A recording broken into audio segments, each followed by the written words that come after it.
ici c'est Charo et aujourd'hui je vous fais la vidéo foire aux questions.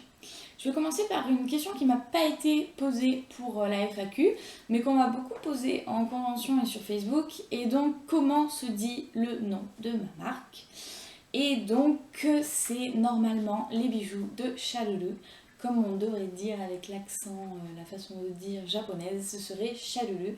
Mais moi-même maintenant je dis Charu puisque c'est plus facile pour les personnes de le dire et de s'en rappeler.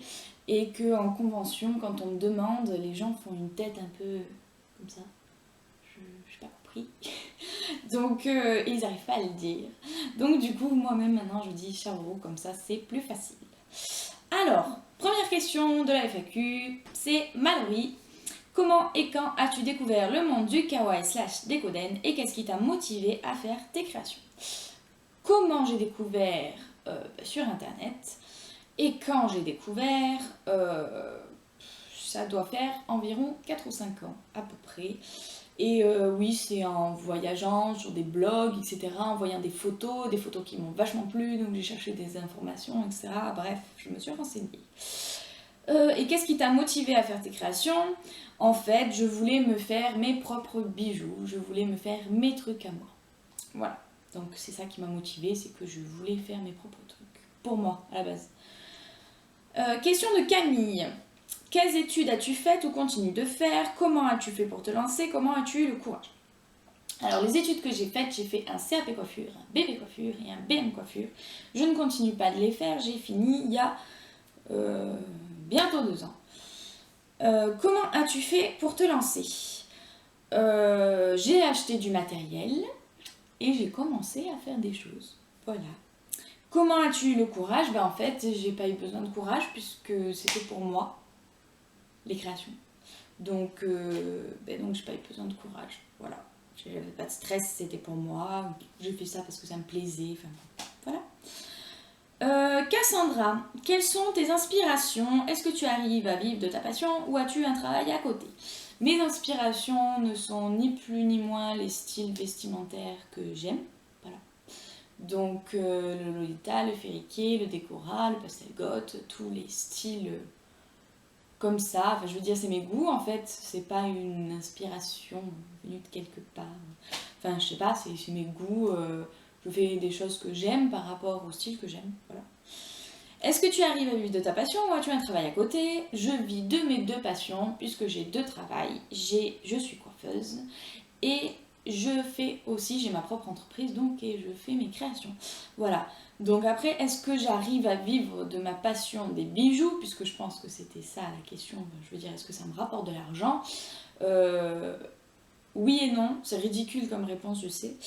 Puisque le peu d'argent qui va rentrer, je vais direct le ressortir pour m'inscrire à une convention, par exemple. Me déplacer quelque part pour aller faire un salon. Investir dans un nouveau décor de stand, investir dans des présentoirs, acheter du nouveau matériel, mais je veux dire, ou un rangement, parce que du nouveau matériel, vous allez me dire, après tu le vends, ça te rapporte des sous, enfin bon, voilà.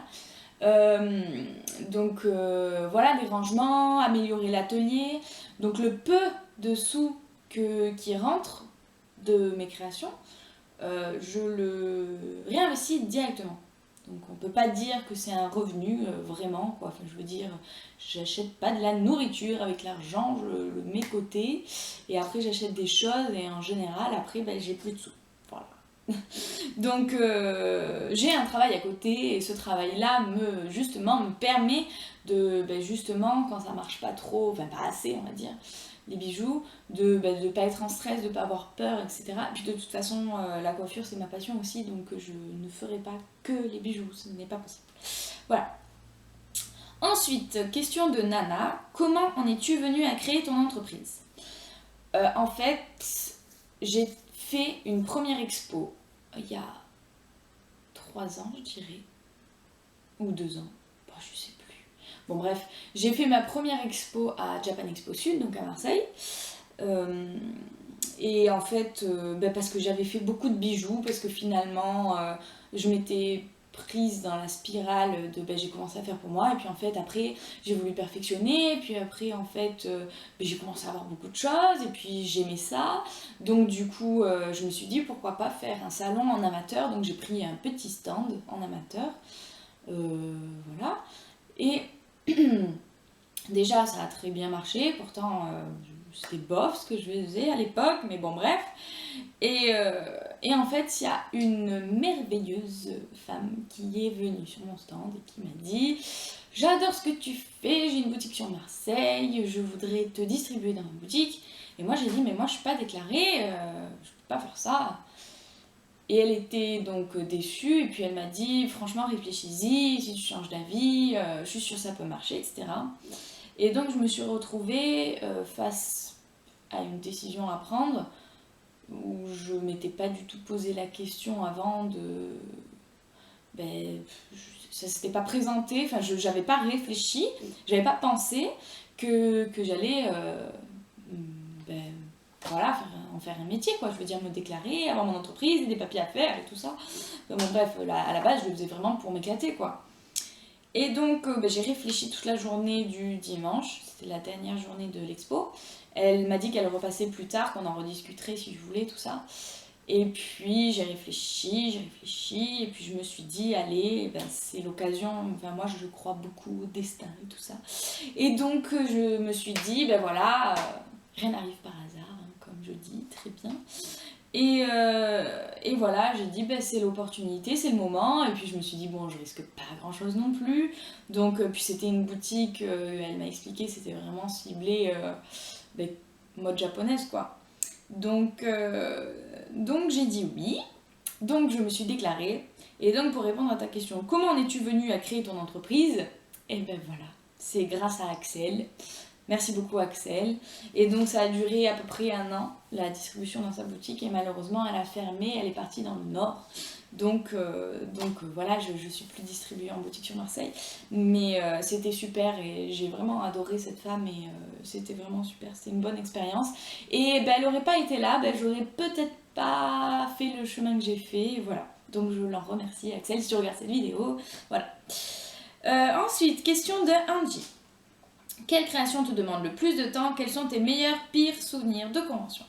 Les créations qui me demandent le plus de temps, ce sont les coques et les box, donc les moyennes et les grandes.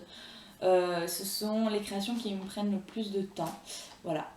Parce que, en fait, les box, on pourrait croire que ça prend un peu moins de temps que les coques parce que il y a des coques qui sont grosses, tout ça, mais en fait, sur les box, il y a après le travail de la dentelle, des nœuds, tout ça, et je veux vraiment que ce soit fait très propre. Donc j'y passe du temps. Voilà. Donc les créations qui me prennent le plus de temps, ce sont les coques et les medium et maxi box, puisque les mini ça va, c'est petit, enfin c'est pas pareil. Voilà. Quels sont tes meilleurs pires souvenirs de convention? Il y en a beaucoup. Je sais pas si je commence par le meilleur ou le pire. Voilà. Je pense que les pires souvenirs, ce sont de toute façon les moments de stress que je me prends avant, en général, en me disant mon stand va être trop laid, ça va pas aller, ça va pas marcher. Je me fais une déprime avant d'y aller. Donc je pense que ça fait de toute façon partie des pires souvenirs. Ensuite, je pense que dans la catégorie pires souvenirs, on peut mettre la Japan Expo Paris de l'année dernière, donc 2014. C'était une catastrophe, bon déjà au niveau des ventes et tout ça, et parce qu'en fait il s'est passé plein de trucs. Bon déjà ça n'a pas très bien marché au niveau des ventes parce que j'étais dans un endroit absolument dégueulasse puisque j'étais à côté des sorties de secours et des poubelles. J'étais ravie. Et puis donc il y a eu aussi mon père qui a eu un problème de santé avant de partir. Et ma belle-sœur et mon frère qui attendaient un bébé, on ne savait pas, c'était prévu pour à peu près là qu'elle accouche. Bon bref, on est parti, on était comme ça avec ma mère, on était stressés. Ma voiture qui a eu un problème arrivait à Lyon, donc on avait fait à peine 3 heures de route et puis elle avait déjà un problème, on devait encore s'en farcir je sais pas combien. Et donc en fait on s'est arrêté. J'ai commencé à psychoter, tout ça, et ma mère elle me disait mais non c'est rien, c'est bon. Et en fait, on a fait l'aller-retour de chez moi jusqu'à Paris, ça fait quand même 10 heures. Et en fait, ma voiture avait un problème d'injecteur. Et bon, bref, j'ai stressé tout le long de la route, c'était horrible. Quand on était à Japan Expo, il s'est passé un truc. En fait, ma mère est partie du stand en courant avec son téléphone. Et moi, d'un coup, je me suis retrouvée toute seule en stress. Qu'est-ce qui se passe? C'est qui? Etc. J'ai eu l'impression que ça a duré une éternité. Je pense que ça a duré à peu près 10 minutes. Et en fait, donc comme je vous ai dit, j'étais à côté des sorties de secours. Et donc, elle était sortie là, téléphoner. Et je la vois arriver au loin en courant, en pleurant. Littéralement, vraiment beaucoup. Et puis donc, comme je vous ai dit, mon père avait eu un problème de santé avant qu'on parte. Et ça s'était vraiment pas bien passé. Il a failli canner. Et donc du coup, j'ai cru qu'il était mort en fait. J'ai cru que mon père était mort. Donc je suis sortie de mon stand. J'ai laissé mon stand tout seul. Je suis sortie en courant en direction de ma mère. Ma mère qui parlait pas. Je l'ai secouée, je l'ai prise, je lui ai fait mais qu'est-ce qu'il y a? J'ai jamais secoué ma mère comme ça. Et elle répondait pas, elle pleurait. Et puis moi j'ai dit ça y est. Donc je lui ai dit qu'est-ce qu'il y a? Il est mort. Voilà, c'était la scène, mais vraiment fallait le voir pour le croire quoi. Hein. Et elle me dit mais non, elle est née. Voilà, donc ma petite nièce était née. Donc c'était, je crois, le pire et le meilleur souvenir. Enfin voilà, on s'en souviendra. Mais c'était horrible, le moment de stress que ça m'a fait. C'était horrible. Donc ça fait partie des pires souvenirs. Voilà.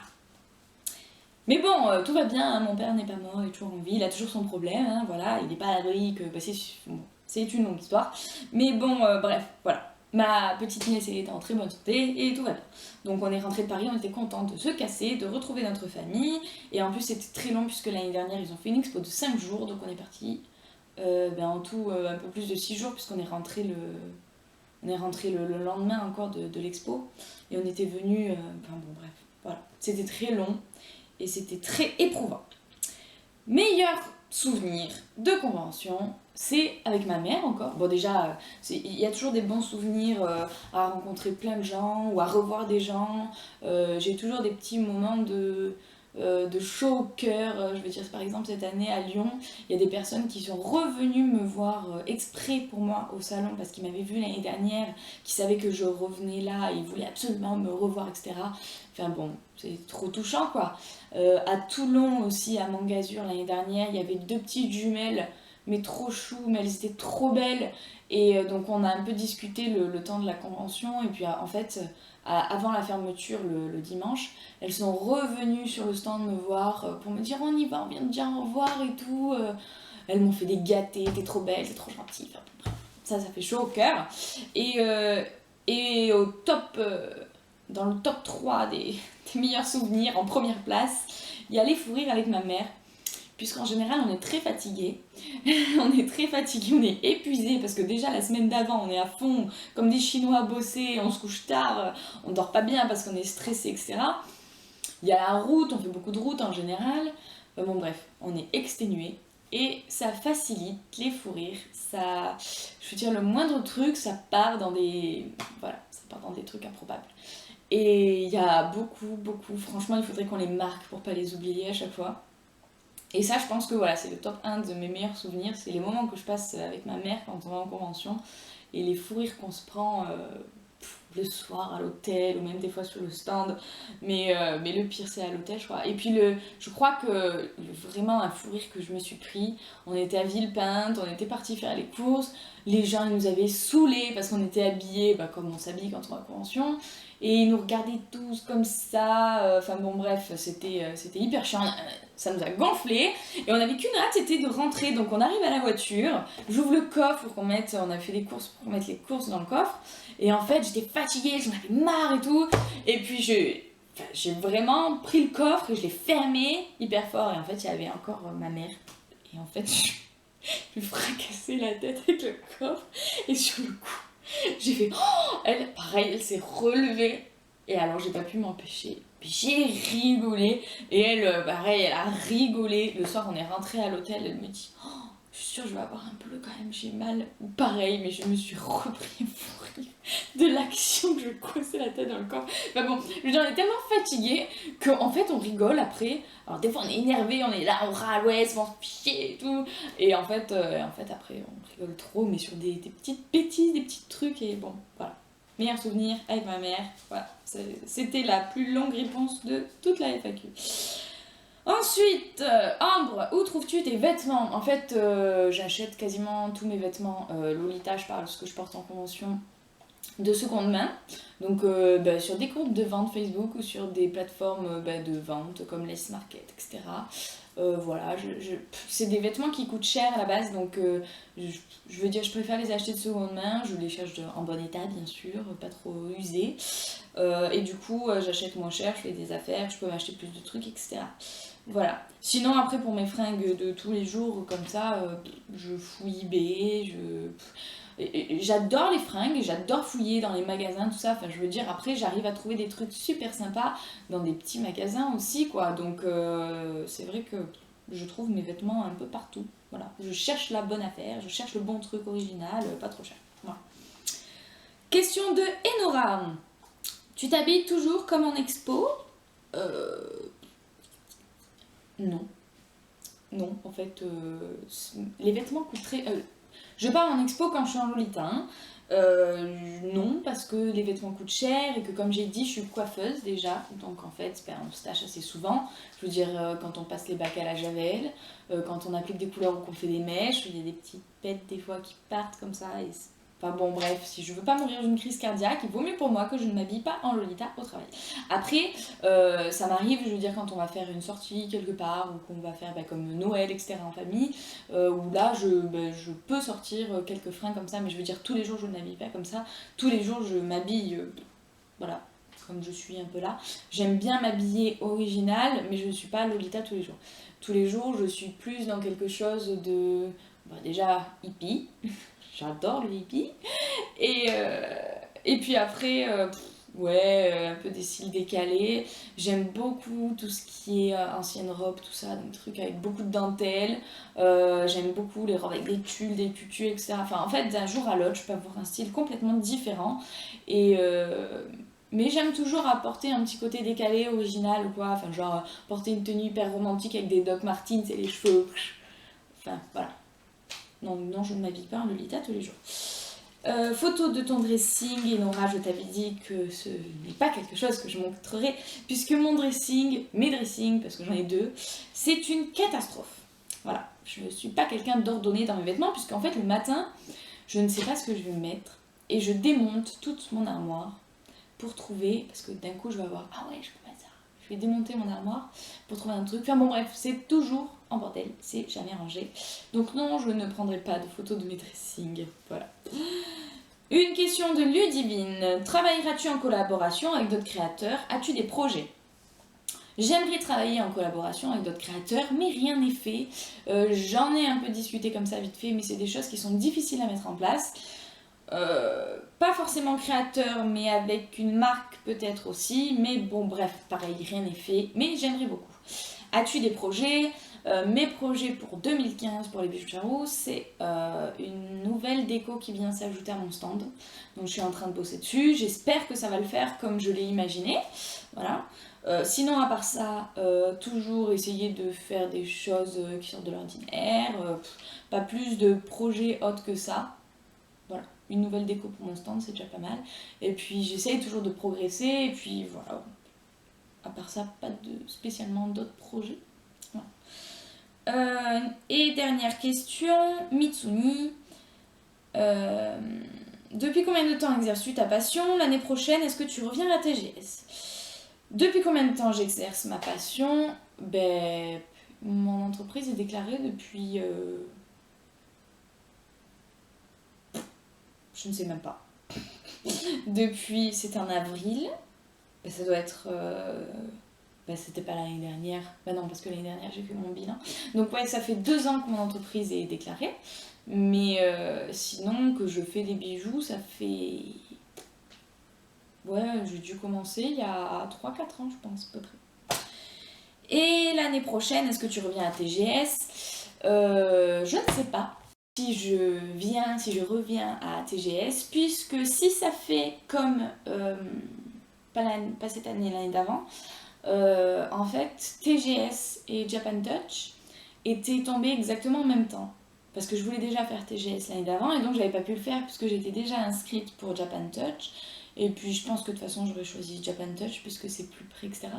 Et donc du coup cette année, si ça retombe en même temps, et ben je rechoisirai Japan Touch et pas TGS puisque c'est plus près, c'est plus convivial, je connais plus de personnes. Euh, voilà, pour plusieurs raisons, je préfère Japan Touch que TGS. Mais j'ai aimé quand même TGS. Et si ça ne tombe pas le même week-end, je reviendrai à Toulouse pour faire le TGS. Mais je ne ferai pas le TGS Spring Break puisque j'essaie de faire que les grosses conventions parce que j'essaie d'en faire quand même pas mal. Et si je commence à faire les petites, déjà j'ai peur de me déplacer pour un peu pour rien. Et puis ça ferait beaucoup dans le planning. Voilà. Puisque comme j'ai dit avant, j'ai 2 boulots, donc il faut que je prenne des congés quand je fais des expos. Donc j'ai pas indéfiniment des congés. En plus de ça, il faut que je prenne des congés déjà pour préparer parce que c'est beaucoup de préparation. Voilà. Donc je ne sais pas. Ça sera écrit sur Facebook. Bon, merci beaucoup d'avoir regardé cette vidéo qui est très très longue, je le sais. Alors si vous êtes encore là, je dis bravo, vous êtes courageux. Vous m'avez supporté pendant au moins 20 minutes, je pense. Et ça me fait plaisir que quand même vous vous intéressiez. Ça m'a fait plaisir d'avoir quand même quelques questions pour la FAQ. C'est une vidéo qui sert un peu à rien, mais en fait, vous avez été pas mal à me dire que c'était sympa les vidéos explicatives, etc. Et du coup, la FAQ, ça me semblait une bonne idée pour un peu mieux me connaître et puis partager un peu plus avec vous, puisque c'est vrai que moi j'aime beaucoup les conventions pour ça, c'est que j'aime rencontrer les gens, j'aime qu'on se connaisse, j'aime le contact avec les clients et pas forcément les clients. Enfin, je veux dire, vous n'êtes pas obligé d'acheter, mais vous pouvez vous intéresser. Et je veux dire, j'ai fait plein de rencontres sur Facebook, en convention, etc. Et j'aime ce petit monde et j'aime l'entretenir. Et merci beaucoup, en tout cas, de vous intéresser à moi, d'être sur ma page, de regarder mes vidéos. Même si vous n'achetez pas, on s'en fout. Enfin, je veux dire, moi, je suis pas là pour refaire du fric de toute façon. Je sais pas si je l'ai vraiment déjà dit, mais je suis pas là pour faire de l'argent, je suis pas une grande entreprise, je suis toute seule dans mon atelier avec ma mère qui m'aide de temps en temps. Mais je veux dire, je suis là pour faire ce qui me plaît, essayer d'arriver à faire assez d'argent pour pouvoir compenser les frais que ça engendre de me déplacer en convention, je veux dire d'avoir d'investir dans tant de choses quoi. Donc merci beaucoup, même si vous n'êtes pas client, vous n'achetez pas. Merci beaucoup de me permettre de vivre de ma passion, même en me suivant, ça me touche beaucoup. Et je vous dis à très bientôt pour une nouvelle vidéo, beaucoup plus courte je l'espère. Et bye, merci beaucoup.